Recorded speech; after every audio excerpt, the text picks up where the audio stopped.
money draped gold. We sipping on success. Diamonds make moves, icy wrists stay fresh. Dating lights flicker, shadows of the best. Click rolling deep, never failing, no test. I'm the man, the money's glow. Diamonds dance, watch them show.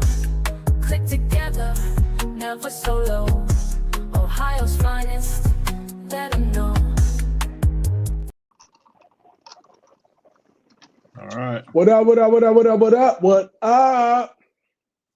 Everything I do it on God. Everything we do it on God. When I do it with these two crazy motherfuckers, we do it on God. That is the new theme song for the Star Money Click On God podcast, which is so gangster to me. It means a lot to me. All right. So after an epic party yesterday, and I'll get to that at the end of this show. It really was.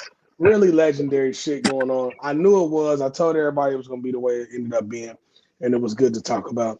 Let's go NBA Game 1. The Pacers, at one point in the fourth quarter, was down 14 or 15 points. When the game was over, Tyrese Halliburton hits a buzzer beater. You can call it a buzzer beater because it was like 0.3 left to win the game. 111-110.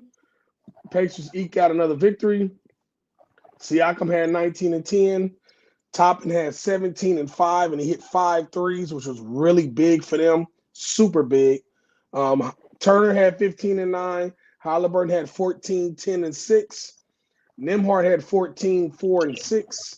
And Nesmith had 10 and 12. But Nesmith was in foul trouble, and he still had 10 and 12. SGA had 38, 5 and 3. Jalen Williams had 17, 4 and 6. Dort had 15 and 4. Caruso had 11 and 6. And the downside to the Oklahoma City reason I think they lost production-wise was because Chet Holmgren only had 6 points.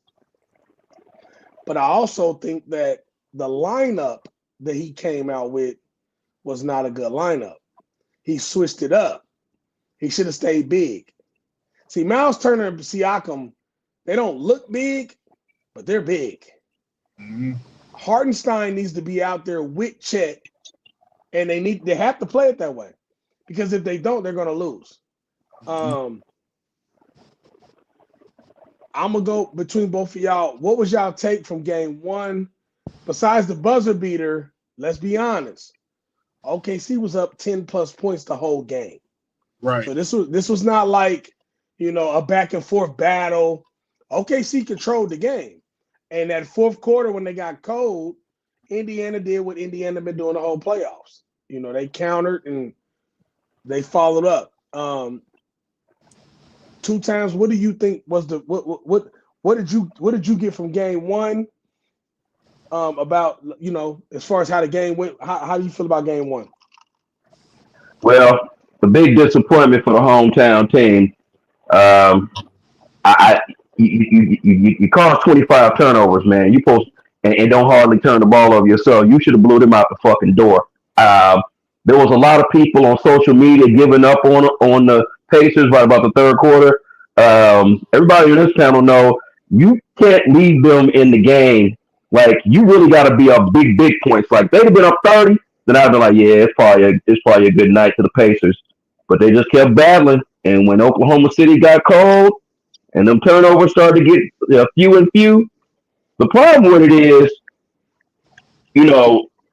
they caused all those turnovers, but it just seemed like down the stretch, they couldn't get crucial buckets to maintain that lead, man, and they just kept dwindling down to 4, 6, and 8. They were missing bunnies in the paint. Bunnies. The shit SGA make all the time, he was missing. And I'm gonna be honest with you. You brought up a great point. This is Oklahoma City head coach first finals appearance, and pretty much everybody on that team, except for Caruso's, never been here before. So I think he was overthinking things a little bit versus just going with his bread and butter. You don't want to do that with Rick Carlisle. He proved about 15 years ago, if you let him do what he does, he'll fuck around and sneak a goddamn a win here and there, and now you done lost the series.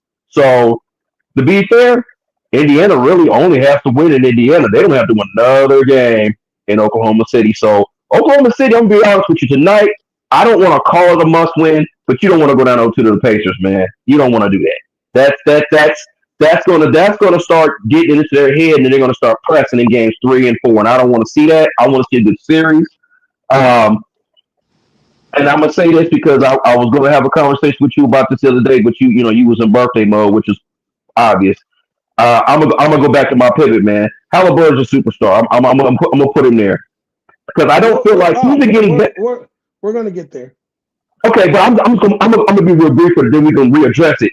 Um, I just feel like when 8 seconds was left and they missed another little easy shot to pretty much seal the game, and they came down and they called that timeout, you could feel it in the air. I said, if you don't get that ball out that man's hand, you about to suffer. And as soon as I said that shit, I said, oh, well, here we go, 0.3 of a second. You just screwed yourself. So there it is. One fact before you go, I'm sorry, ladies and gentlemen, but let me do what I always do. I am Young Money Bad News, the co-CEO of the Star Money Click, number one rapper in the world, and I am BMC for life. That is 1-5 on the beat, the BET Award nominee. He is also the other co-CEO of the Star Money Click. He also is the owner of Punish Me Vodka, and he is the number one producer in the world. That is the voted 49ers fan and the Sooner fan. That is my brother from another mother, Jimmy Two Times. And like I say all the time, we are On God Podcast. I am sorry, people. It's been a long 2 days. So you laughing, bro. I went to sleep at 5 o'clock in the morning last night. We're gonna get to that. 1-5, you got the floor, boss. All right. So, first of all, yesterday at your party, our homie and common player main asked me to take a shot with him, and I almost died. I took a shot of my Punish Me Vodka, and it took my breath away. like literally took my breath away to where I thought I was going to pass out or something. So, but I took too much. I probably took 3 shots in one, right? So that made me reflect a little bit on this Pacers game, right? I expect OKC to come out guns blazing. I look for them to get up big and not look back in this game. I think lesson was learned in the first game. On their end, you can't let the Pacers hang around, because if you let the Pacers hang around, they will do what they did the first game and they will win. If they do not get up big, and it is a close game into the fourth quarter, I expect the Pacers to win again. And I think the Pacers are going to have to play close. They're going to have to play gritty. And one thing I think also with the Pacers is they believe in themselves right now. And that's a dangerous thing in the finals, man, when you got a team that believes that everybody on that team can knock down that last shot. So they're going to be tough to out, man. They're going to be tough to out. Like I said, I got them in 7. You know what I mean? I may be wrong on that, but, I just see a really – Show prediction. Hey, show prediction, and shit, it's valid. After the other game, it's valid now. That's valid. Yeah, it's a really good series, man. That first game was amazing. The Pacers played sloppy as hell. I mean, they gave the ball up. It wasn't like Halliburton had a great game. He really didn't have a great game. He just made that last bucket. I mean, my guy's got ice water in his veins right now. So I don't know. I think they're on a mission, man. It's a different team. So let me give y'all my point of view. First of all, it wasn't a great game until the fourth quarter. Fourth quarter. That's all that matters. That's it. And It wasn't a great game early in the fourth quarter either. It was a great game later in the fourth quarter. Last 2 minutes. Oklahoma City. It's like when the Pacers is what's funny about the Pacers, I meant to say this. Remember, I said Jalen Williams had 17 points, right? Mm-hmm. He was 6 for 19. That ain't gonna cut it. That ain't gonna cut it. Chet, you had 6 points. Mm-hmm. SGA had 30 fucking 8 points. So when you watching the game, you going, Oklahoma City got this shit in the bag. But I said this before they played the Knicks. What did I say the Pacers are? Gritty. Really gritty. They're going to fight. The whole game. It don't matter if you go up 20 on them. They're going to still keep fighting. They might get it under 10 on your ass. You just don't know. I was talking to my cousin earlier today, and this is what I told him. I said, for the Pacers to win this series, Siakam is going to have to average 20 points per game, like he did in the first game. And Halliburton is going to have to, he doesn't have to score 30, but he's going to have to do enough where he's doing all three categories. He's got points, he's got assists, he's got rebounds. Because clutch-wise, he's the most clutch player on this team. That's just what he do. He had 14 points, 10 rebounds, and 6 assists.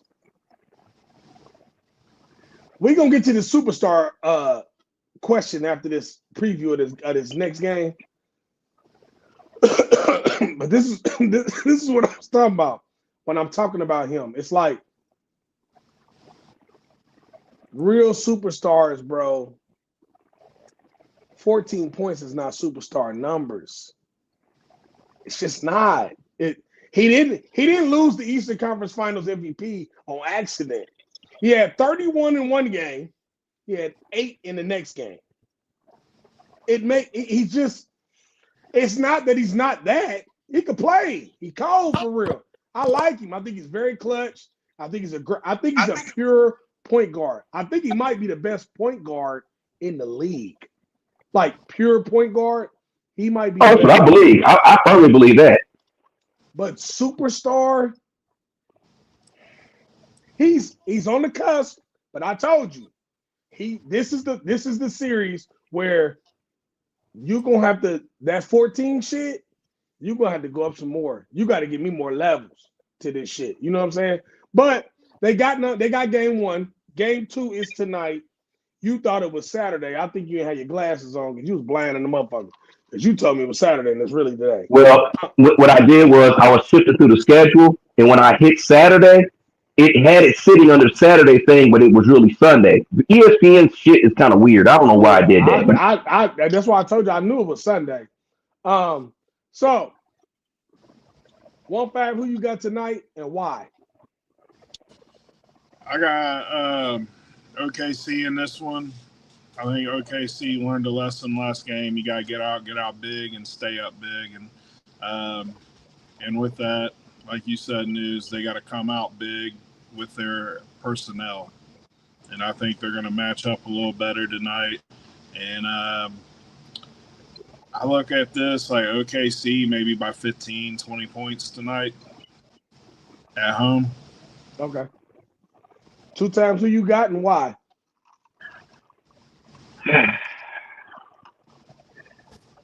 I want to stick with the Thunder prediction, so I've already went that route. I'm not gonna back up out the driveway and go another direction. I'm gonna stick with the Thunder tonight. But see, here's the intriguing. Here's what I'm gonna throw out here to this. You got 25 turnovers. You lost by 1. You let the team back in the door. What if Indiana doesn't give up all these turnovers and plays better? And then now it's back and forth. It's a close game, and you got to pull one out your ass. So you don't want that. So I got the Thunder, and I don't know about no 15, 20 point one. They might, if anything, they might win by about 10 if they do the most. But it may be a close game tonight. I don't think Indiana cares where the hell they're playing right now. So I'm gonna give you my prediction in a minute, but to comment on what you just said, why would they make you think that you watch the game? They're up 10 plus the whole game. Like it was never close. It was an ass whooping, and they just didn't finish the ass whooping. It's like watching. I'll tell you what it is. You remember us against the Philadelphia 76ers in 2001? Mm-hmm. And game 1, Iverson wins the game, steps over Tyronn Lue. We come back to LA the next day. Oh my God, the Sixers is this, that, and the third. But we knew for real. Y'all can't fuck with us for real. And we was up in that game against the 76ers. And this Pacers team is 10 times better than that 76ers team that we played against. OKC, and this is why I don't agree with how you looking at it. Remember, neither one of these teams has lost back-to-back games in the playoffs. Mm-hmm. So to win this series, somebody has to lose twice in a row. OKC lost by 43 to Minnesota. The next game, SGA said, hold my motherfucking beer, and dropped 40. Mm-hmm. Because they don't have, these young boys don't have that mentality of, you just broke my heart because you beat me. OKC plays like this. Next play, next game, next everything. We don't really care. The same shit Indiana got in them, the same way Indiana play and think, OKC think. This is a chess match. If it goes 7, I would not be surprised. I said 5 or 6 with OKC. I'm going to stick to my pick regardless. But if it went 7, I still got OKC, but I would not be surprised because this is Rick Carlisle with the chess pieces. The OKC's coach, he's got chess pieces everywhere. And this shit is like tit for tat. So I got OKC tonight. I don't know I'll give them 10 plus, at least 10 plus. But the mistake, they don't, for some reason, bro, you could beat their ass, bro. And the next game, it's like they didn't even lose. Yeah, I agree with that. I'm just saying the Pacers was uncharacteristically sloppy. 20 plus turnovers is crazy, especially when you only cost 7. And like I said, what if they clean up their game and they come out hot? It's not gonna matter. It's not. If you No, I get what you're saying. I'm just saying they might make it closer than this. That's why I said I got the Thunder, but I don't think it's gonna be an ass whooping like they had it. Be an ass whooping either. But even if I just watch game 1, right, and I go through 4 quarters, and all 3 quarters plus the first half of the 4th quarter, this team is up 15 points. The whole fucking game, they're up 10. So did the Pacers take the game? Yes. But did OKC lose the game? Yes. Let's stop acting like the Pacers just said, give me your soul. Man, the motherfucker hit a buzzer beater. They stole it. They stole that game. It happens. But let's be honest. When you put the pieces on the board, who's the better team for real? Thunder, obviously. He don't lie. The numbers don't lie, and the game don't lie. Well, like I said, I'm going up the fact that those pieces that the Thunder have played horribly in the first game, and I don't see them playing horribly the second game. But we'll see. I still got the Thunder winning the game. But remember, I don't think. What did I say? If Siakam don't get 20 a game, the Pacers lose. If Siakam score under 20 against OKC, they're going to lose. He has to average 20 in this series. Not 25, 20. Listen what I said. Listen to this. Listen. Siakam, 19 and 10. We're going to give him 20. Toppin, 17 and 5. Turner, 15. Halliburton, 14. Nembhard, 14. Neesmith, 10. 6 people in double figures. If Siakam gets 20, the Pacers win every time. Every time. It don't matter what the other team doing. If Siakam gets, not Halliburton, and that's why I said the superstar shit is kind of hard because they both was all-stars. Mm-hmm. Siakam's a fucking all-star. You can paint it any kind of way you want, but these are facts. He's an all-star. And if I'm averaging more than the guy that you're calling a superstar, how the fuck is he a superstar? Then what is Siakam? What is he? That's my argument. See what I'm saying? That's why I say I'm just saying. That's why I say he on the cusp because it's like Siakam averages more, He's getting double doubles too. He got 10 rebounds. Halliburton ain't this consistent. He'll go 14 tonight, 14 in game one. Halliburton can score 7 tonight. The only thing that stays consistent with him is the assists, and he always gives you +5 rebounds. Now the scoring, he might give you 8, but he might also give you 48. But yeah, you're right. It's all over the place. And what superstar does that? Steve Well, Nash. the reason why I'm bringing that, Steve but Nash the is a reason, pure point guard. but the reason why I'm bringing that up is because, like I said, the reason why I I'm didn't one, do that. I get that, but this the reason why I'm saying that. If you go look at his timeline from the time he walked into the league with Sacramento all the way up until this moment, right before they play this game here, his level of improvement has jumped significantly every year, Period. especially after the trade. So, like I said, his consistency level, unless there's a devastating injury or something off the court happens, I don't see him not getting better every year. I don't think his ceiling has even been reached. And I that's don't what I'm either. saying. And the fact that all season long, regular season and playoffs, this motherfucker has been hitting the last shot. And like I said, somebody made a great point. And then he goes on to give the real. So that just makes him clutch. That doesn't make him. Oh, he's definitely clutch. He's definitely clutch. But my thing is this: he with his pure point guard skills, he helps assist Siakam getting his best spots to get that 20 that they need.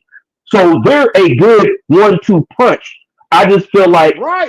if you take one or the other off, which one will affect that Pacers team more? Will Pascal disappearing off that team or Halliburton? And I'm gonna be honest with you, a team without a good point guard, that's why I swing more towards Halliburton being the more valuable player, regardless of what Pascal does on the stat sheet. Halliburton seems to get these motherfuckers in order the last 2 minutes. No, it's not the stat sheet though. Think about this. Go watch. Just watch Pascal's game, right? If Pascal goes in and out, because he's inside and he's outside. Right. He's not Cat. You know, Cat be bullshitting.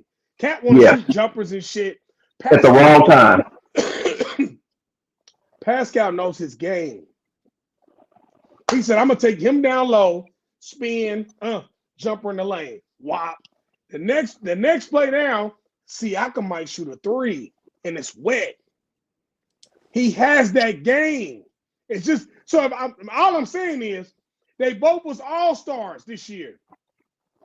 But if you're gonna call this man a superstar over here, then what the fuck you gonna call him when he's the leading scorer? He was the Eastern Conference MVP. It's like the Jaylen Brown, Jason Tatum argument. If you're gonna call him, that's what you're gonna call him. So if you can't call Siakam a superstar and he averages more, then what are we doing? But my thing is this. Because Chris Paul is a pure point guard, right? Mm-hmm. In the playoffs, Chris Paul scored 8 points. Was he averaging 8 points in a game? No, not at New Orleans. Not even at Clippers when they was hot. Chris Paul was what we used to call Chris Paul the pure point guard. Yep. Some people call him the point guy, but he gets the dimes and he gets at least 15 to 20 points a game. You can't just score 31, 10, and 15 in one game, James, and then the next game you come back with 8. But yeah, you got the assist, but that points is what they need from you because you're a superstar. And matter of fact, the fact I'm saying this, I'm going to go back to John Stockton.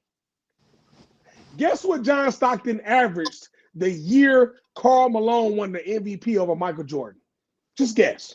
Like I'm going to let both Right of you on. guess. Probably about 17 a game. It was like 2021, something Nope. like It was 17 and 15. See, Okay. I told you 17 a game. But 17 and 15 assists. So this is what I'm saying. If you get 31 on this game, you get 8 on this game. You get 14 in this game. You get 10 in this game. That's not superstar numbers. That's not even superstar consistency. What he is he's a great point guard that manages his team very well. I'll give him that. He's an all-star to me. Now, if this point shit go up, and he just shows out for the rest of this series, he will get the superstar flag from me off top because it's the finals. But let him get 8 points tonight, and me and you gonna have a talk. Let him get 7 tonight, and me and you gonna have a talk, bro. Let him get single digits in any one of these fucking games, and we're gonna have a talk. Because SGA has averaged 30 the whole fucking playoffs. Is SGA a superstar? But I mean, their usage percentage is different, though. No, it's not. No, it's not. You're lying. You know how I know you're lying? Who's the point guard for Indiana? Halliburton. So who has the ball every time the ball's inbounded first? Who touches the ball every play? Halliburton. But Halliburton makes SGA has a higher usage than he does, though. but they still. I'm not saying it's tremendously What higher. I'm saying is they still have the ball the same amount of time. But one man is looking to get his money. He's looking to get a bucket. And another man is looking to make a play. But just because you can make plays, that don't make you a superstar. When this man over here, he's making plays and he's averaging 30 the whole fucking time. And he ain't shooting a lot of threes. Halliburton shoot more threes than SGA. And still don't even average over 25 a game. That's what I'm like. You just gotta look at it like, man, this is he's a point guard. I can see if SGA was the 2. Then I ain't got no argument. But we talking about 2 number ones. Like, he's the number 1 over here. He's the number 1 over here. What's the difference? One guy facilitates. He's like Jason Kidd. If you want to give Halliburton something, give him Jason Kidd's lifestyle. Because Jason Kidd will do this shit. He get you 25 one game, and then he give you 8 and 15 the next. That was Jason Kidd. But he scored more points, though, to me, than Halliburton. I'm just saying, like, Jason Kidd is a double-double machine. Steve Nash was, too. But Steve Nash was getting buckets. Buckets. So you can't. He's like right here, though. I told you. If he go up on the points, I will give him his, I swear, on Mac. On Mac, I will give him his flowers. So to me, Halliburton's like kind of like you said, News. He's right there on the cusp. Right there. He's got what we look for in a superstar. He's a killer. He's a fucking killer. Instinct. He's got the killer instinct. He's not afraid to take the last shot. He's got everything you look for in a superstar. Everything we look for in Michael Jordan, Kobe, everything LeBron James isn't, Tyrese Halliburton is, except for scoring. Consistency and scoring. That's what he needs. My guy's got to come up to 20-something.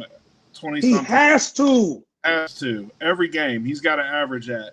Now what Tyrese does that other guys don't do is he will mix it up and get rebounds and do stuff like he's not a little point guard. But like you said, he's actually tall. Your point, he's an all-around player. He's an all-around player, but he's got the killer instinct. I just want to see him be a killer the whole game and not the last 30 seconds. And that's what I'm asking for. And that's what I'm telling him. I don't disagree with 2 times. I don't think 2 times is wrong about it. He's right there. I just feel like he's right here. And if he take, let me ask y'all a question though. If it's 20 a game, I'm gonna go like this. You got it. Mm-hmm. You got it. Let me ask y'all a question though.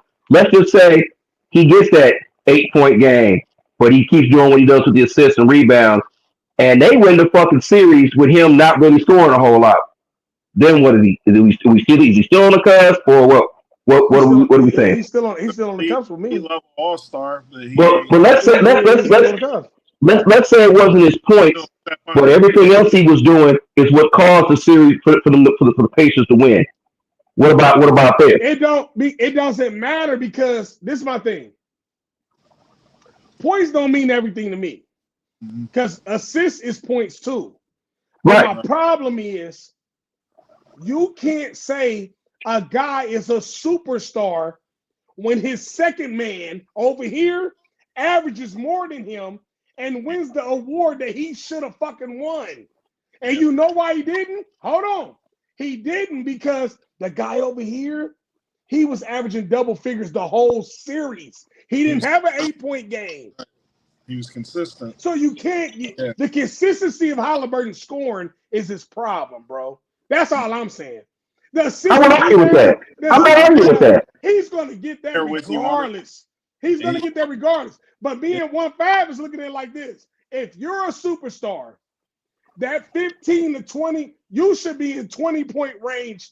20 plus. You 20, ain't even got to average. You ain't got to average 30, but you got to be 20 plus a night with 10 dimes. Because you're the superstar, bro. Like, you gotta have bro. games. You got to, bro. You 40 just have to. You got to be a superstar, bro. You got to. And I get it that the Pacers aren't necessarily, a superstar friendly team. They're probably more team oriented, and that's probably both teams are though. I get that. Two super team oriented teams. Coaching philosophy too. You know what I'm saying? Rick Carlisle. All right, so Michael Jordan in college. The only thing that held Michael Jordan from flying in college was Dean Smith.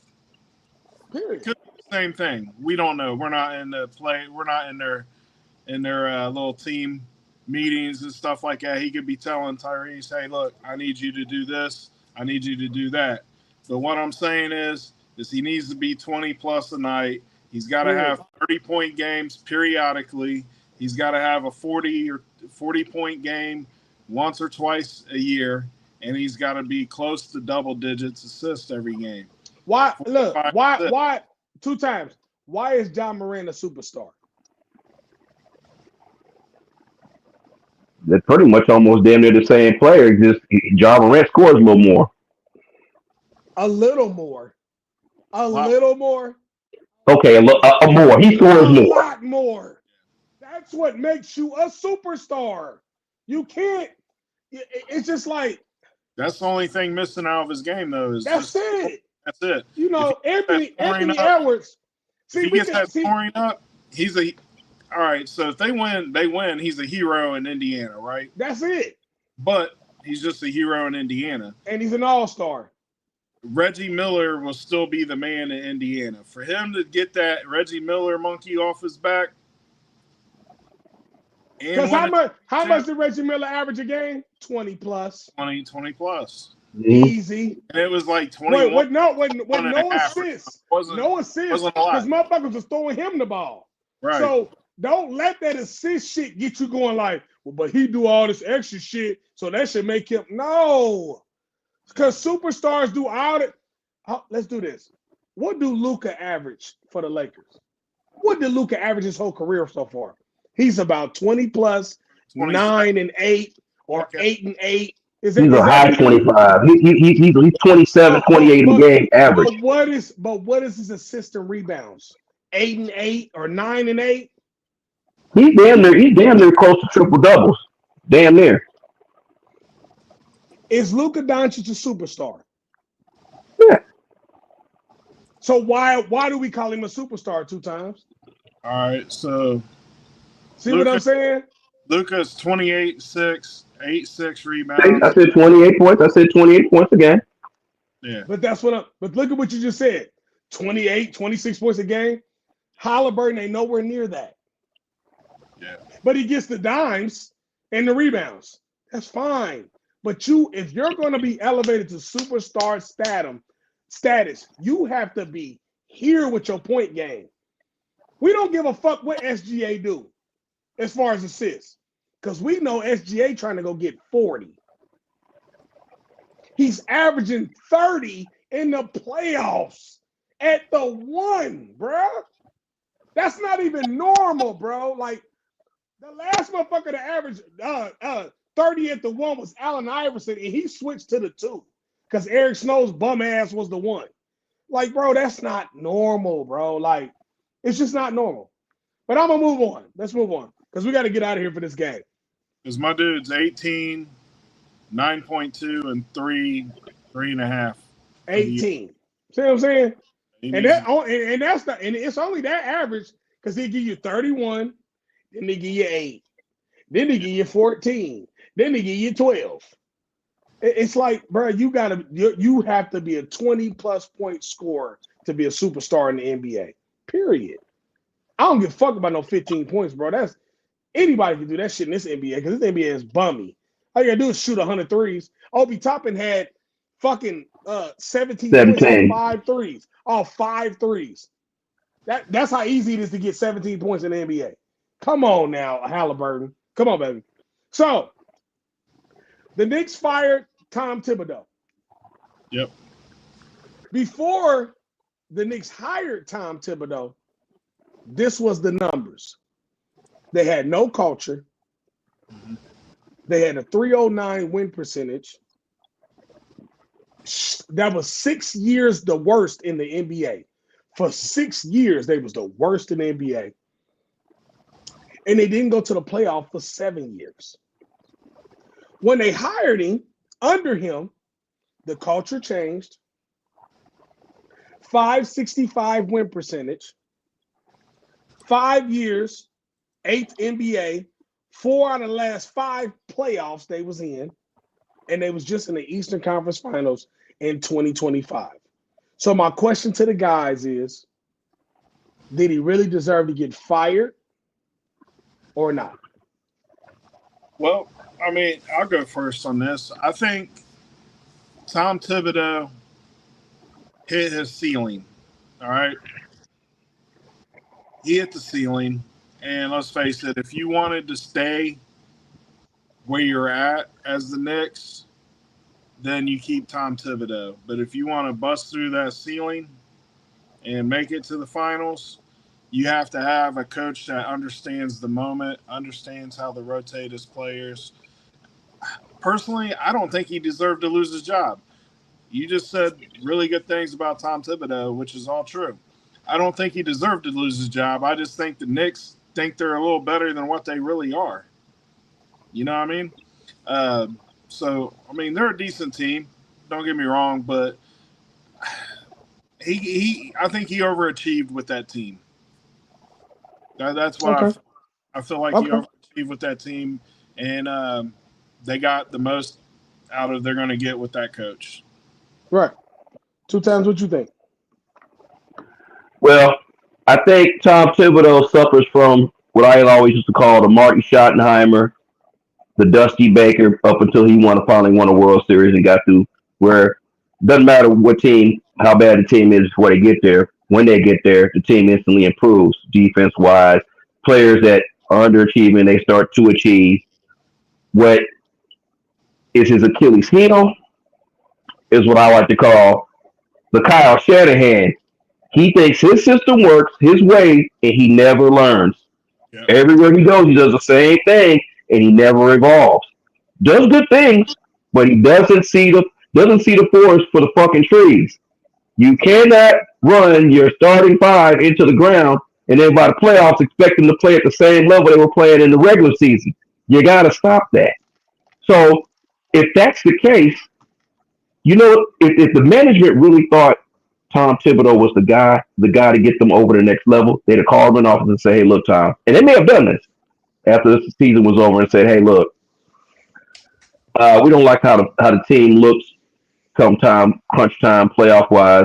How about we bring in an offensive coach and we're going to extend that bench. We're going to find some extra players on low salaries kind of that want to come in and probably to kind of help you extend that bench out, give guys more blow during the year. That way they can be fresher during the season. They may have said that, they may have not have, but that's the part where he fell apart. He did not trust his bench enough. So he felt like he had to give it his all. But like I said, everywhere you go, that happens. Now, can we sit back and say every team he's been to, from Chicago to everywhere else, that his bench was the problem? I don't know. We have to go back and look at that and address that. But his problem was not changing some of the, and I ain't saying the foundation of his coaching, acumen. I'm saying sometimes he needs to look back at seasons he was coaching and said, what's different from last season to this season? And what can we do a little bit better? And he just never addressed that. And I think the management just had enough, and they just felt like one of ours said, they think they're better than what they are. And all the Knicks better than what they are? We don't know. But I think they need to find the right guy. They need to go through some extensive interviews.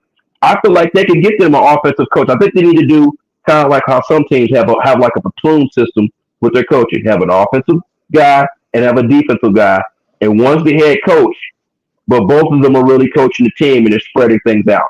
Because when Mike Brown went over there with Golden State, when Steve Kerr was there, their defense improved and they won championship. So it's like that. Maybe that's what the Knicks need to do, but they definitely need to get some guys on that bench. Because, like I said, we might actually see this coming season. They bring in a guy, and maybe they suffer through the same problems. Maybe they don't. We'll find out. I think the Knicks need to hire the associate head coach for Cleveland from Cleveland. His name kind of escapes me now, but I think they need somebody not named Mike Malone. I know he's the big name out there right now. And Man, they want to talk to Jason Kidd. Man, he's under contract. I don't even I'm about to understand say that. they want Jason Kidd right now. But they need to. Mike Malone's style's similar to Thibodeau's. You know what I mean? So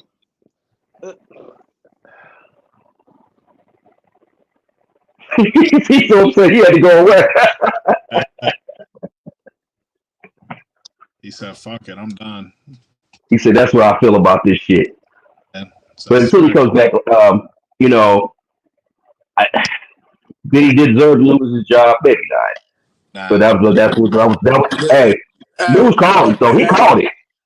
That wasn't Spectrum. I got a phone call. Oh, okay. Love you, bro. Hey, I thought you was done with the subject. He said, "Man, fuck this subject." I pay really good money. I'm big time over here. Yeah, I got Spectrum too. So, like I said, I don't think yours is trash. You just, probably had something going on there. I don't know. Hold on. I don't want to talk to this. I need my headphones to kick in. I got a call. I'm like, man, I'm in the middle. Mm-hmm. It'd be great to turn off the phone calls while we're doing this. Yeah, that sucks. Yeah. I used to have a phone that would allow me to do that, where it had like a do not disturb, and the phone calls would just go to straight to voicemail. Yep. Because I know my wife will call me at any time. Like, Damn. you in the middle of the podcast? Let me call you real quick. Yeah, it always sucks. That always sucks. Hey, you're the most interesting man in the world. Somebody just wanted to say. I don't know why my headphones ain't connecting right now. Don't you hate that? Any other time we don't have this problem. Give me a second. Yeah, they connected. They just not letting me talk on this motherfucker. Hold on. One more second. Turn off your Bluetooth and turn them back on. That's what I always do.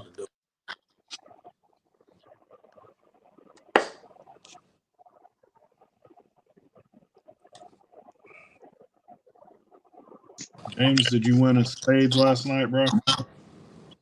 Nah, man. I went over there to the Domino's. I bought the Domino's out on my homeboy Greg and Donovan.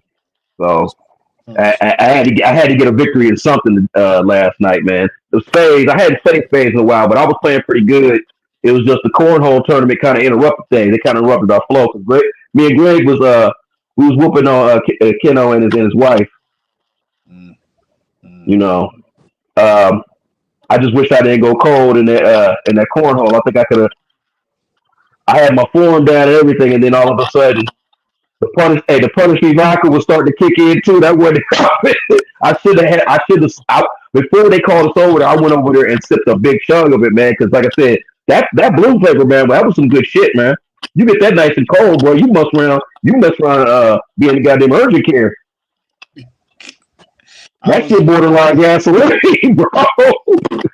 It's feeling good. Yeah. We appreciate you contributing to our buzz yesterday, man. That was all love. Like I said, a pleasure. I'm gonna have to grab me a couple of bottles of those, keep it around the house here. I'm not even a flavored liquor guy, but I say shit, I'll drink that. Oh yeah. He's having some technical difficulties. Please stand by. I said, see, all right, what, 20. It was just working too, and then it Don't kicked you in. hate that shit? Hey, man, technology be some bullshit sometimes. Mm-hmm. Oh well. Like the ones I normally use, man, they was dead and I could have swore I plugged them up. So I had to use these bullshit ones that make me sound like shit. Y'all can hear me, right? Yeah. Yeah, you good, bro. Okay, so listen. So, the firing was like, I guess I could see why they did it. You know, you didn't get over the hump the year before, but you got injured. So you get to the Eastern Conference Finals, but you keep running the same play you was running in Chicago. You know, you should have hired an offensive coach. Then you don't play your bench until you get to the Eastern Conference Finals. After you lose game 2 or 3, which was dumb. After you lose game 3, now you want to play your bench. The shit was dumb. Like he built a really he set himself up for failure. He looked really disorganized. Like he panicked and tried to pull somebody's ass and it was too late. Indiana was on his ass too much. But he ain't gonna be without a job too long.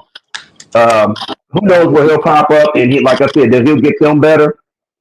You know, I mean, you know what I'd like to see him go though, like a Washington or Toronto to kind of get to fix their shit because I hate calling them the Washington Buzzards. I mean, I call them that because they used to be the Bullets and now they're the Wizards. I call them the Buzzards, but they've been buzzardy for a long time, and I'm just tired of them being on the schedule. He can't. He's too old to go and try to fix a team that's sorry as fuck. You know what? That's not a good look for him. If I'm my guy, I'm taking that $30 million. I'm riding off in the sunset. Yeah, I'm done. Let me switch over to the NFL. Yeah. This is funny. So Aaron Rodgers signs a 1-year deal with the Steelers. Yeah. But I'm about to give y'all some numbers of OTA numbers for a Steelers quarterback. 31 for 38, 81% completion rate, 11 touchdowns, no picks. That's Will Howard. Will Howard is balling out. They said he'd been looking pretty good, man. But this is who I called when I said the Steelers are going to draft Will Howard because what they see is Ben Roethlisberger Jr. Part 2, 2.0. Same size, everything. Yep. So do you play Rodgers or do you let him battle it out?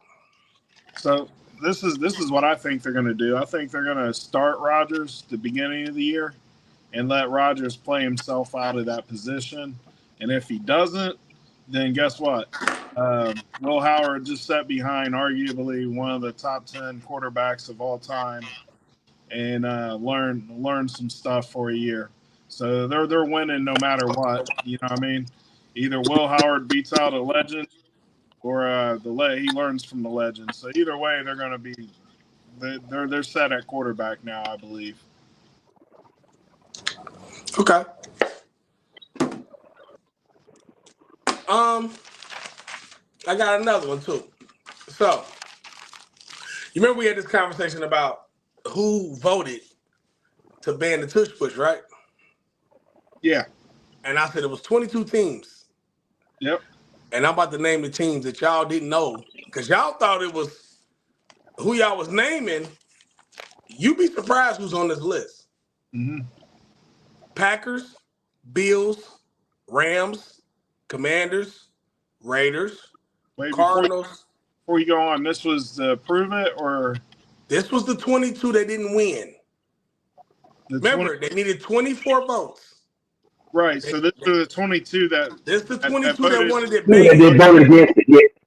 They wanted it banned. Bills was on there that uses it. Right. Not very Packers, good. Okay. Packers, Okay. Bills, Rams, Commanders, Raiders, Cardinals, Broncos, Colts, Vikings, Bears, Panthers, Falcons, Seahawks, Giants, Chargers, Bengals, 49ers, Buccaneers, Steelers, Cowboys, Chiefs, and the Texans. Oh, wow. Okay. So all these teams First of all, this is my thing with the AFC teams. Mhm. We don't even play out you motherfuckers. Mhm. Why the fuck do y'all care? I'm a little disappointed my team was on the vote for because I know that my owner kind of got into it with them because he was tired of talking about the shit that was reported. He was tired of hearing about the shit. But I mean, hell, we don't even fucking play the game. We don't even use the motherfucking shit because well, our quarterback ain't built to fuck with that anyway, and our offensive line is trash. So I mean, I was a little bit disappointed. You know that shit, and we talked about this before. If you keep y'all at 3rd and 8, we don't have to worry about that motherfucker. If you keep them outside the 5-yard line, you ain't worry about that shit. So you got to play better defense, dummies. It's soft. It's soft.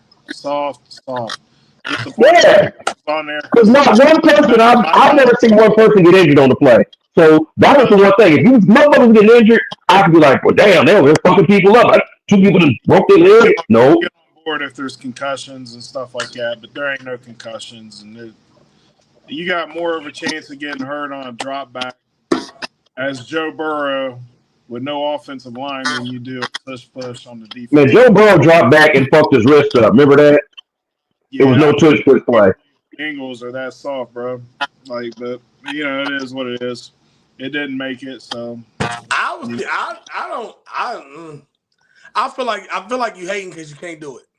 yeah. Well, that's probably about. I don't even understand my team being on there. I don't know what the fuck the problem was. I mean, I don't know if it's hating that you can't do it or it's just they were promised something by the league. You know. and you know what's crazy? I don't think Out of the 3 times. don't like it. I don't think out of the 3 times we played y'all since y'all have actually been doing it, I don't think y'all really even ran those with a couple of times, maybe 1 or 2 times. Here's the issue: is you play professional fucking football. You are 300+ pound men, 200+ pound men. Go out there and impose your will on that other team. If you don't like the tush push, don't let a motherfucker get on 3rd and 1. Don't let them get 3rd and goal. Handle your business. That's it. Handle your business. That's the only time they use it. 3rd and 1, 3rd and goal. Keep them away from it. That's it. Grown ass men at playing a sport at an elite level. Act like it. Right. I'm gonna switch over to the WNBA.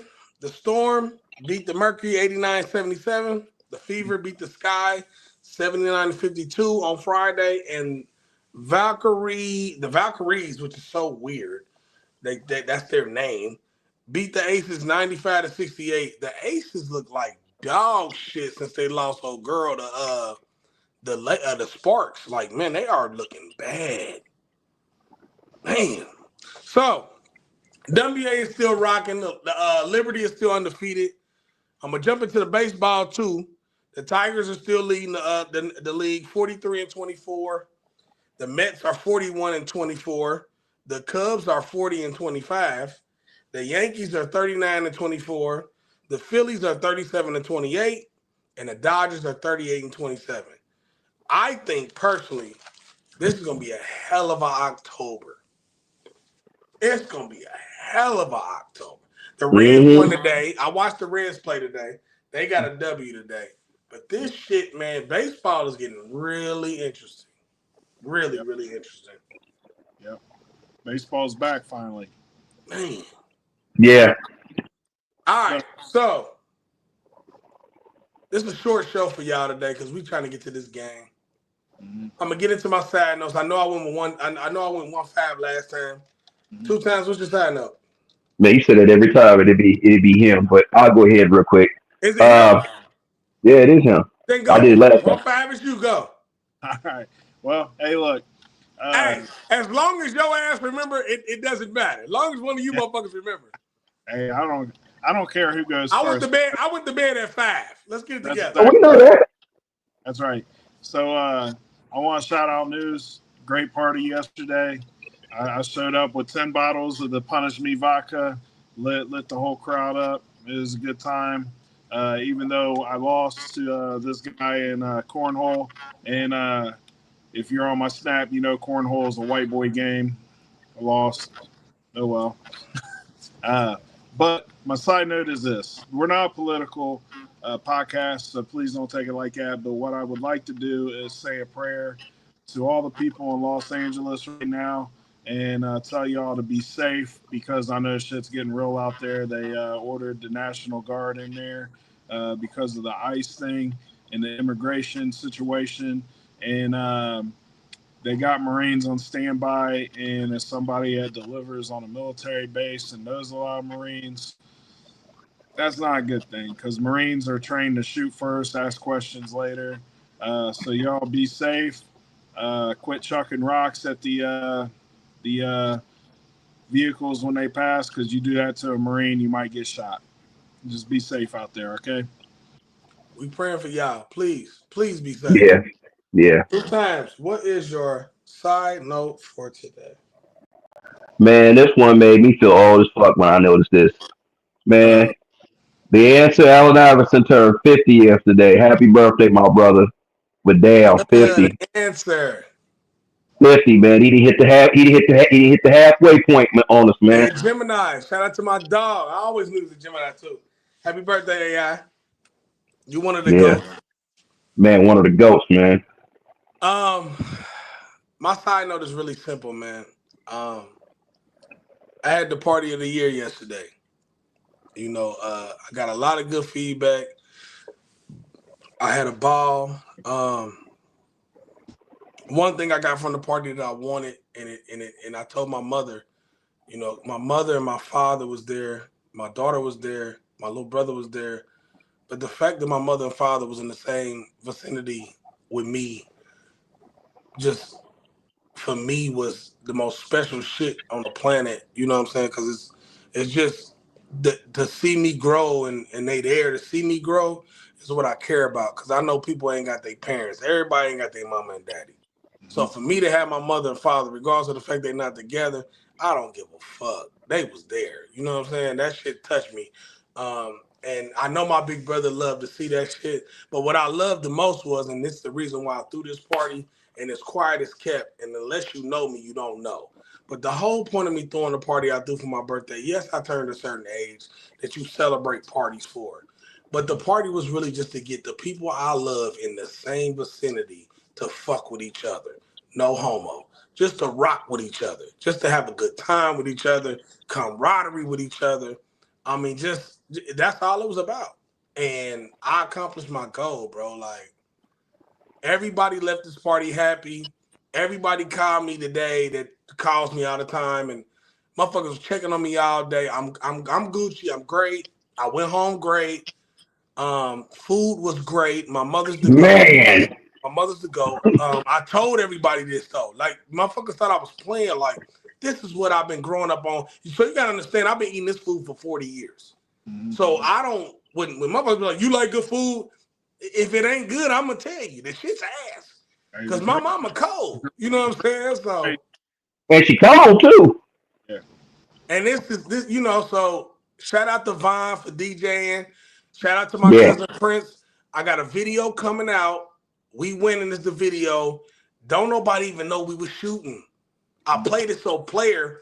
I had a camera coming around, but don't nobody know it was a video. They thinking I'm just shooting camera shit. I shot a video yesterday without even rapping. Y'all do the math. You feel me? Do the math. I kind of figured that, but I didn't say nothing. I was like, really quiet. So I had a lot of shit going on. My daughter was there. It's just I had a beautiful day yesterday. I thank y'all on the pod for coming. I appreciate y'all. Y'all my brothers. You know I love y'all. I appreciate everybody that showed up. Shout out to my whole clique. Shout out to my whole family. Shout out to my aunt and my mom for taking care of me when it came to this shindig. Yeah, I paid the money for everything, but they made sure it came alive. You know what I'm saying? People like Keno made sure it came alive. Shout out to my Uncle Keno. Shout out to my Uncle Vaughn. Motherfuckers just was there for me, man, looking out. And I really appreciate everybody. And if I ever do a party again, it's going to be on the same level. Because shout out to the cornhole tournament, too. that shit was live. Keno won. That shit was fun. We had a ball. They cheated. But I'm going to do what I always do. Everything I do it on God. Everything we do it on God.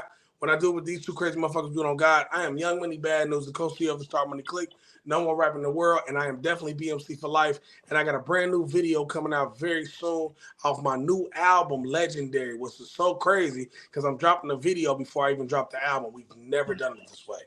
Shout out to 1-5. He's on the beat. He is the nominated BET Award guy. He is also the co-CEO of the Star Money Click, number one producer in the world. And he also has a vodka that sponsors every show we do called Punish Me Vodka. Make sure y'all purchase. That is a devoted 49er fan and a Sooner fan.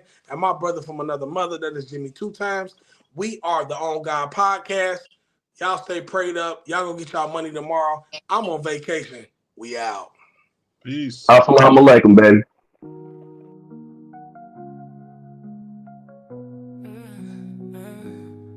Star money draped in gold, we sipping on success. Diamonds make moves, icy wrists stay fresh. Dating lights flicker, shadows of the best. Click rolling deep, never failing, no test. I'm the man, star money's glow. Diamonds dance, watch them show. Click together, never solo. Ohio's finest, let them know. OVO nights, heavy on the vibe, strutting through the city, unstoppable tribe. Cash in the pocket, dreams in our eyes, popping bottles, no disguise. I'm the man, star money's glow.